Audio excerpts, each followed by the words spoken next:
영국에서 한 번은 종교학회가 열렸는데요. 각 종교의 독특성이 무엇인가에 대한 포럼이 열렸습니다. 여러분은 어떻게 생각하십니까? 우리 기독교의 독특성은 무엇일까요? 한 학자가 기독교의 독특성을 성육신이라고 얘기를 합니다. 하나님이 인간이 되셨다는 그 사실이야말로 다른 종교에는 없는 기독교의 독특함이라고 하는 것이죠. 어떤 학자는 기독교의 독특성을 부활이라고 얘기를 합니다. 모두 다 일리 있는 주장이죠. 다 맞는 말씀이에요. 이런저런 의견이 오갈 때에 유명한 기독교 변증가이고 문학가인 C.S. 루이스라고 하는 교수가 있는데요. 그는 이렇게 말했다고 전해집니다. 저는 기독교의 독특성을 바로 은혜라고 생각합니다. 오직 하나님의 은혜, 이것은 다른 종교에서 찾아볼 수 없는 기독교의 독특함입니다. 그렇습니다. 여러분, 우리 기독교의 독특성은 성육신에도 있고 부활에도 있습니다. 그렇지만 이 은혜 역시 우리가 가진 기독교의 독특성이에요. 많은 신앙이 어떤 규례를 가르칩니까? 사람이 선행을 하고 율법과 계명을 지켜가면서 절대적인 신에게 조금씩 나아가야 되는 것을 가르쳐요.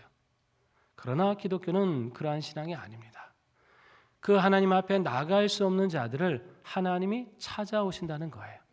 먼저 은혜를 베푸시고 손 내미셔서 구원의 은혜를 주시고 우리와 함께 하시는 것입니다.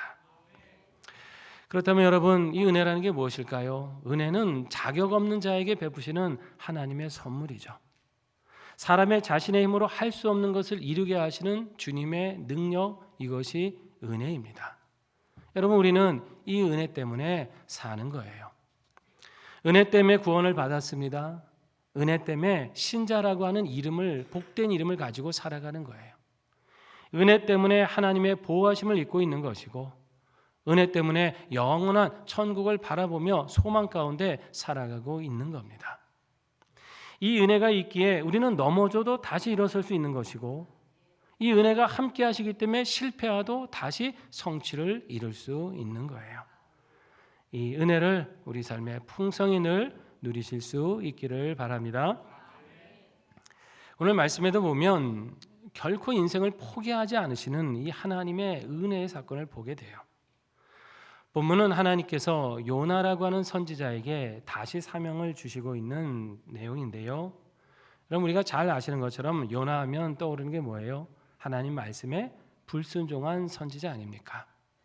하나님이 니느웨로 가라고 하셨죠. 그리고 가서 회개하지 않으면 너희 성이 무너질 것이라고 회개를 선포하라고 말씀하셨습니다. 그런데 이 요나는 그 순종하기가 싫었어요.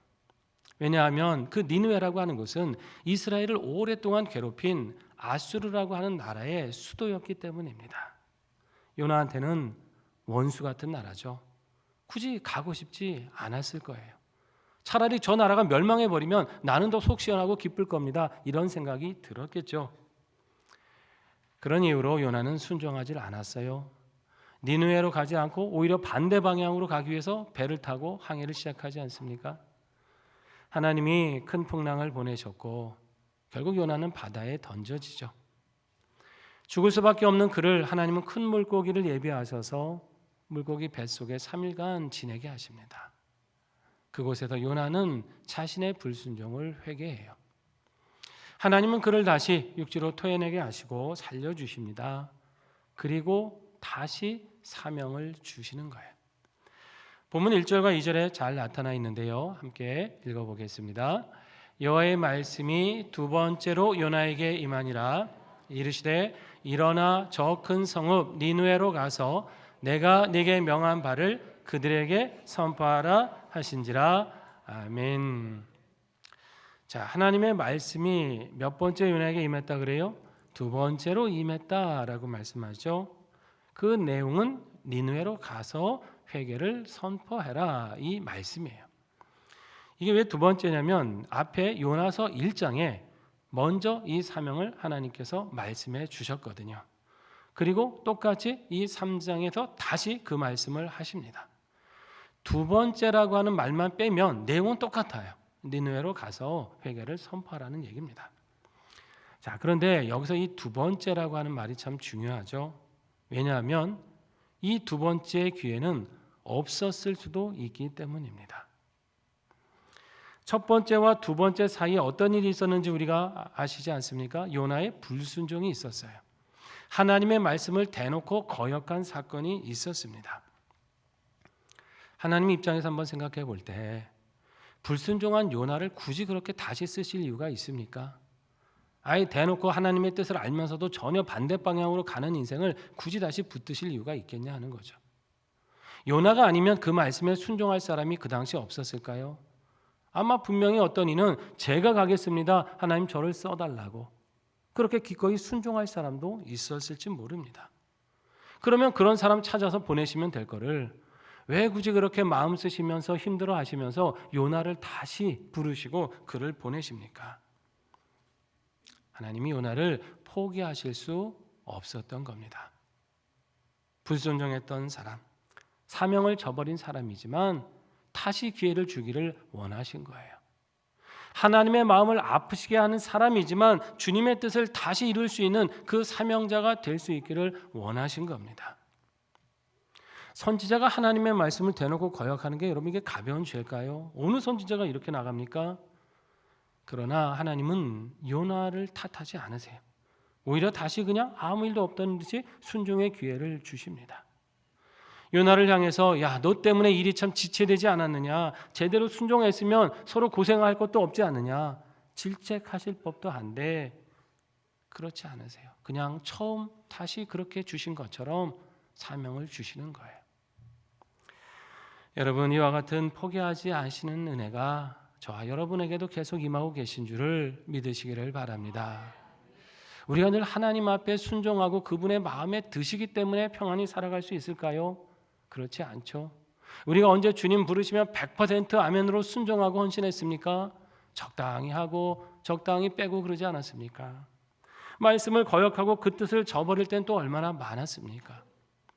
한 해를 시작하면서는 하나님 제가 올해만큼은 정말 주님 뜻대로 한번 행하겠습니다. 새롭게 살아보겠습니다 라고 결단했지만 몇 주도 안 돼서 다시 옛생활로 돌아가는 우리 모습을 보게 될 때가 있는 거 아니에요. 그런데 나도 한심한 나인데 하나님은 그런 은혜를 포기하지 않으시고 끝까지 은혜를 주시는 거예요. 실패하고 넘어져도 다시 일으켜 주십니다. 사명 잊어버리고 엉뚱한 방향으로 가고 있음에도 기다려 주시는 것이에요. 그렇게 다시 은혜를 주셔서 우리로 깨닫게 하시고 주님의 뜻을 이루어가는 사람으로 우리를 인도해 가시는 거예요. 성경에 보면 그런 예가 많이 있습니다만 또 대표적인 사람을 또 생각한다면 베드로라고 할 수가 있죠. 베드로는 자타공인 예수님의 수제자 아닙니까? 다른 제자들 다 침묵할 때 믿음으로 맨 먼저 나서는 사람 베드로였어요.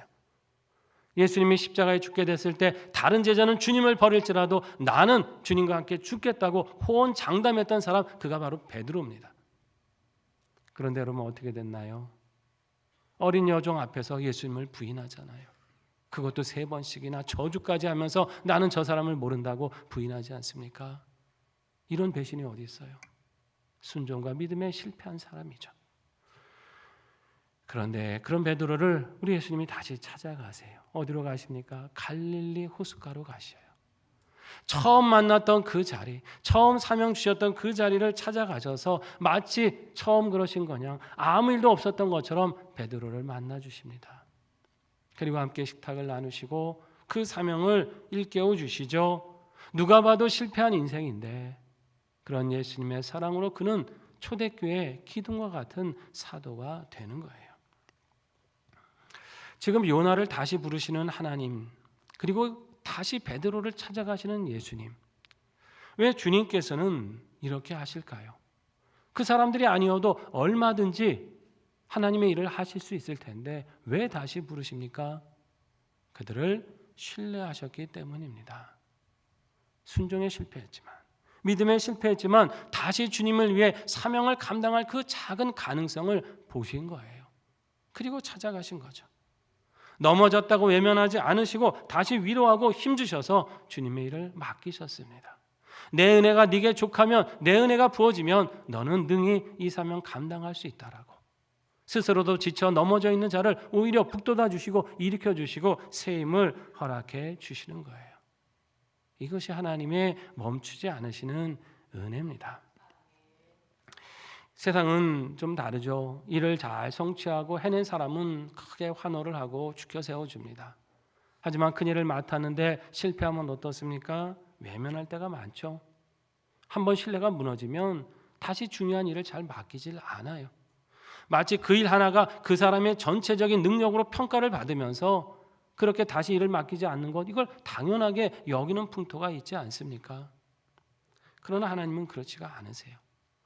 넘어진 사람 다시 일으키십니다. 순종하여 실패한 사람도 다시 기회를 주시는 거예요. 이 사랑의 은혜가 오늘도 우리에게 동일하게 임하고 있는 줄 믿습니다. 여러분, 이 믿음으로 이 은혜를 기억하시고 다시 주께다 맡긴 사명이 무엇인지를 힘을 내시고 내 삶의 자리에서 충성스럽게 감당하시기를 바랍니다. 이 사람마다 순종하지 못할 이유는 여러 있겠죠. 핑계거리가 왜 없겠습니까? 하나님, 저는 그 일의 능력이 안 맞아요. 부족한 사람입니다. 다른 사람 찾아보세요. 이렇게 핑계댈 수도 있고요. 어떤 이는 그렇게 말할지 몰라요. 주님의 일을 하긴 하겠지만 제가 저 사람하고는 도무지 같이 못 하겠습니다. 저 부서에서는 같이 일하지 않겠습니다. 다른 데서 일하게 찾아주세요. 이런 핑계를 댈 수도 있겠죠. 순종은 하겠지만 지금 너무 바쁩니다. 나중에 여건 좀 되면, 이 문제 해결 좀 되면 그때 생각해 보겠습니다. 순종을 미룰 만한 이유들은 한없이 생겨날 수가 있는 거예요. 하지만 생각해 보십시오. 우리 인생과 역사를 더 크신 섭리로 인도하시는 하나님께 순종하는 것이 더 복된 일 아닐까요?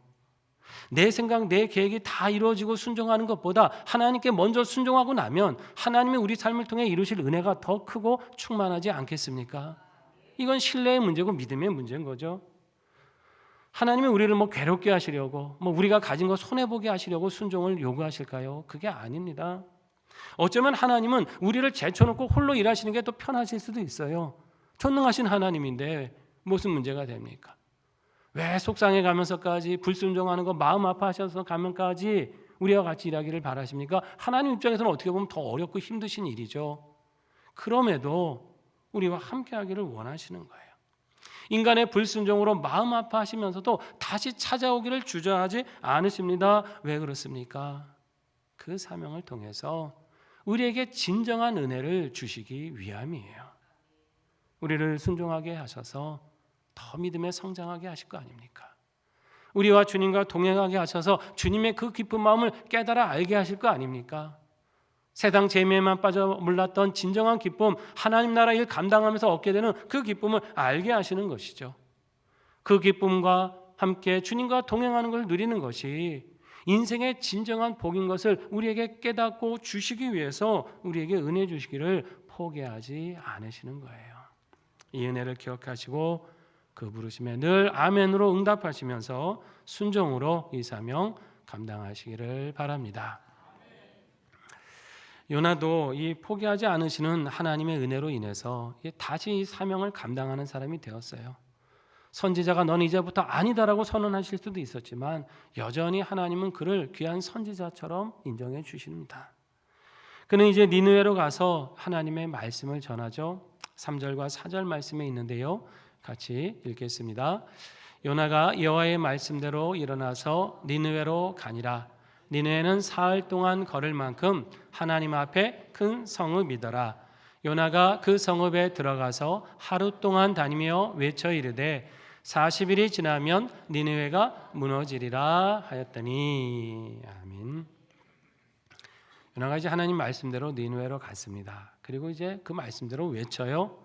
그런데 뭔가 성경을 보다 보니까 좀 이상한 점이 있죠. 그 성은 며칠을 다녀야 돼요? 사흘 동안은 다녀야 될 만한 성읍인데 요나는 단 하루만 외쳤어요. 이 니느웨라고 하는 성은요, 그 당시 근동에서 아주 큰 성읍이에요.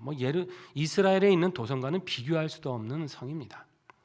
고고학적 발굴에 따르면 이 성을 발굴하고 보니까 길이만 해도 한 30km가 되고 둘레는 95km 정도였다고 합니다. 그곳에 살던 인구를 학자들이 추산해 봤는데요, 최소한 60만 명이 넘는 규모였다라고 말을 해요. 요나서 4장에 보면 이제 하나님께서 이제 요나에게 니느웨를 설명하시면서 거기에는 좌우를 분별하지 못하는 자가 12만 명이나 있나니 이런 말씀을 하시거든요. 이 좌우를 분별하지 못한다라고 하는 것은 고대 사회에서 7세 미만의 어린이들, 아직 지각과 분별이 떨어지는 어린이들을 가리킬 때 쓰는 표현입니다. 그리고 고대 사회에서 그때의 연령대는 전체 인구의 한 5분의 1 정도라고 추산이 돼요. 그러면 7세 이하의 어린이들이 한 12만 명 정도였다면 전체 인구는 최소한 그 5배가 넘는다는 거죠. 그러면 최소 잡아도 60만 명 이상의 인구가 살고 있었다는 것입니다. 그 당시 북이스라엘의 수도가 사마리아인데 사마리아도 나름 큰 도성이거든요. 인구가 3만 명이었다 그래요.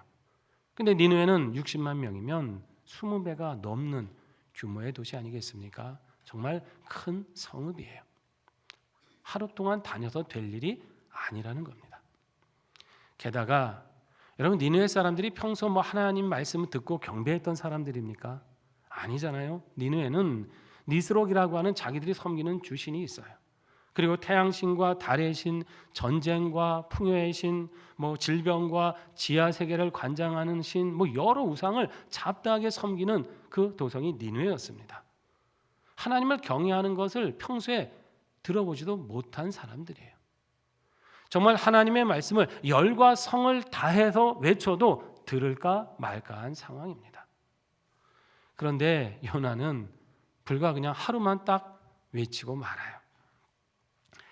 도성에서 중요한 장소만 골라가지고 빨리빨리 다니면서 외쳤다는 얘기인지 아니면 하루 외치고 나니까 더 이상 하고 싶지 않아갖고 그만두었단 말인지 정확히 나와 있지는 않습니다만 분명한 거는 요나는 그 전체 도성을 다니지 않았다는 거죠. 거기는 모든 백성이 하나님의 말씀을 다 들은 것은 아니라는 겁니다. 왜 그랬을까요? 요나의 마음에는 그 성이 멸망했으면 하는 마음이 있었기 때문이에요. 내가 지금 하나님 앞에 순종을 하겠지만 완전히 내키지가 않은 거예요. 그래서 전하긴 전했지만 정말 회개하기를 원하는 마음으로 전한 게 아니라 차라리 안 듣고 망했으면 좋겠다. 대충 성의 없이 그렇게 말씀을 전한 거죠. 물론 순종 안 한 건 아니죠. 그러나 완전한 순종은 아니었습니다. 불완전한 순종이고 절반의 순종이었어요. 네, 여러분, 그 성의 없는 외침을 듣는데 여러분 어떤 일이 일어날까요? 본문 5절 말씀을 같이 한번 읽어봅니다. 니느웨 사람들이 하나님을 믿고 금식을 선포하고 높고 낮은 자를 막론하고 굵은 베옷을 입은지라. 아멘. 니느웨 사람들이 어떻게 했어요? 하나님을 믿었습니다. 강포한 그 사람들, 평소 하나님에 대한 경외심이 조금도 없던 그 사람들이 요나의 그 불성실한 외침을 듣고도 하나님을 믿었어요. 자신의 죄를 회개합니다. 굵은 베옷을 입어요. 왕까지 그 소식을 알게 되니까 왕자에 내려와서 자신도 굵은 베를 입고 제위에 앉습니다. 온 나라에 금식을 선포하고 죄악을 떠나라 하고 악한 길을 떠나면서 하나님께 간절히 부르짖는 부흥의 역사가 일어나고 있습니다. 이스라엘에서도 이런 역사는 없었거든요. 그런데 이 이방 땅에 강포하기로 소문난 그 땅이 지금 하나님께 돌아오고 있는 거예요. 이 니느웨 그리고 그 나라 아수르가 얼마나 잔혹했든지 사람들은 이 아수르와 전쟁을 하게 되면 공포에 떨었다고 합니다.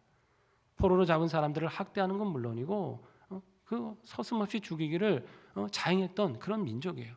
어떤 나라들은 아예 그렇기 때문에 아수르랑 아예 싸울 생각도 못하고 그냥 항복을 했다고 합니다. 대항하다가는 더 큰 고초를 겪을까 봐 그렇게 강포한 민족으로 소문이 나 있는 사람들이었어요.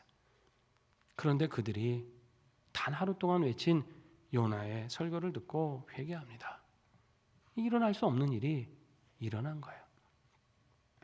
왜 그랬습니까? 요나의 선포가 능력이 있어서 그랬을까요? 그가 간절했기 때문입니까? 그는 간절하지 않았습니다. 그런데 니느웨를 포기하실 수 없었던 하나님의 은혜가 그 자리에 임했습니다. 강포한 민족, 그래서 모두가 외면하는 민족이었지만은 한 가닥 회개의 가능성을 보시고 우리 하나님은 그 은혜를 부어주신 거예요. 선지자를 가기 싫다는 선지자를 보내고 보내시면서까지 은혜 주기를 원하신 겁니다. 사람이 볼 때는 구원받을 가치가 없어요. 용서받을 가치가 있습니까? 그러나 말씀을 듣고 돌이킬 수 있는 신락 같은 그 가능성 하나 보시고 하나님은 그 은혜의 역사를 멈추지 않으셨던 것입니다. 요나는 불순종, 반만 순종하고 불순종했지만 그러나 그 불완전한 순종을 통해서도 하나님은 부족함 없는 은혜를 내리워 주셨습니다. 여러분, 이처럼 포기하지 않으시는 하나님의 은혜가 계시기에 우리는 구원을 받았고 이 구원이 완성될 줄로 믿습니다. 여러분, 우리가 주님께 온전히 순종하지 못하고 살아갈 수도 있지만은 우리에게 멈추지 않고 부어주시는 은혜가 있으시기 때문에 우리의 구원은 성숙해 갈 것이고 우리의 구원은 완성되는 것입니다. 나는 약하죠. 내 힘으로 하겠다고 하면 안 돼요. 그러나 포기하지 않으신 하나님의 은혜가 있지 않습니까? 그 은혜 때문에 우리는 반드시 승리하게 되는 것입니다. 여러분, 누군가를 전도할 때도 마찬가지입니다. 내 말에 능력이 있기 때문에 그 사람이 구원을 받습니까? 아닙니다. 그 영혼을 포기하실 수 없는 하나님의 은혜가 있기 때문에 구원 역사가 일어납니다. 내 지혜는 부족해요. 말로 하는 게 아니에요. 그러나 하나님, 내 지혜는 부족합니다. 내 입술은 연약합니다. 그러나 저 영혼을 포기하지 않으시는 하나님의 은혜가 있지 않습니까? 이 은혜 믿고 담대히 나아갑니다. 이 믿음으로 갈 때 그 자리에 도무지 일어날 것 같지 않은 그 자리에 구원 역사가 일어나게 되는 것입니다. 내가 섬기고 수고하는 모든 일들이 좋은 결과가 맺어졌을 때 내가 최선을 다했기 때문에 이런 일들이 일어나는 겁니까? 아니죠. 부족한 우리를 들어서도 풍성한 역사를 이루시는 하나님의 은혜가 우리에게 함께하고 계시기 때문에 좋은 열매를 맺는 거예요. 하나님께 감사하고 영광 돌려야 될 일이라는 것이죠. 이 말은 그러니까 대충 순종하고 절반만 순종하며 살라고 하는 말씀입니까? 그런 뜻이 아닙니다. 요나의 성의 없는 외침을 통해서도 이런 은혜를 이루셨다고 한다면, 불완전한 순종을 통해서도 크신 은혜를 베푸시는 하나님이시라면 우리가 온전히 헌신하고 온전히 순종할 때 하나님은 얼마나 기뻐하시고 더 크고 놀라운 역사를 이루시겠는가 하는 말씀입니다. 부족한 우리를 통해서도 이렇게 일하기를 기뻐하시기를 원하시는 하나님이시라면 믿음으로 더 성장하기 위해 애쓰고 하나님께 더 헌신하기 위해 애쓰는 그 심령을 통해서 얼마나 복된 역사를 우리 주님께서 이루어 주시겠습니까? 하나님은 이 은혜를 결코 우리에게 부어주시는 은혜를 멈추지 않으십니다.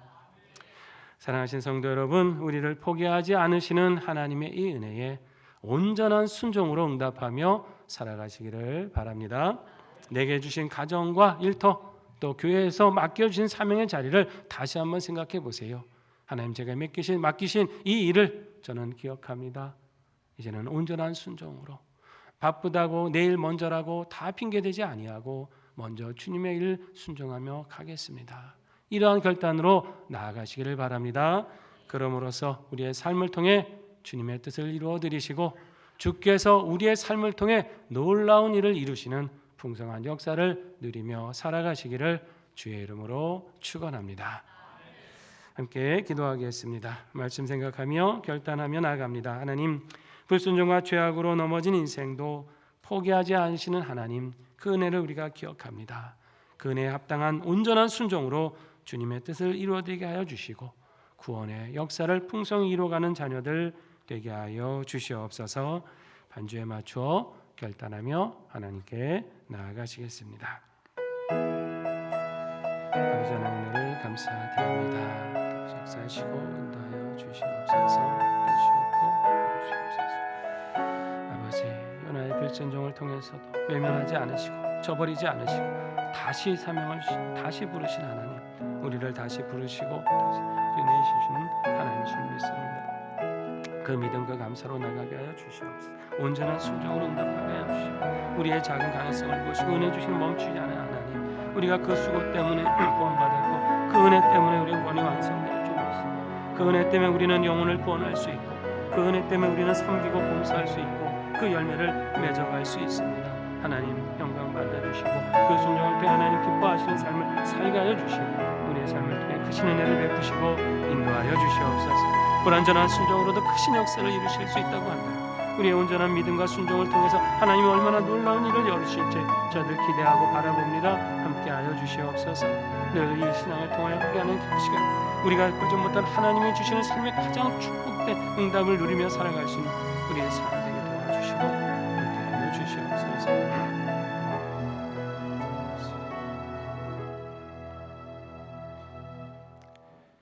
우리를 결코 포기하지 않으시는 이 하나님의 계속된 은혜가 계시기에 우리가 구원받고 이 구원을 이룰 줄 믿습니다. 이 은혜 앞에 온전한 순종으로 응답하게 하셔서 주님을 기쁘시게 하며 주의 구원의 역사를 풍성히 이루며 살아가는 주의 자녀들 되게 하여 주시옵소서. 예수님의 이름으로 기도드립니다. 아멘.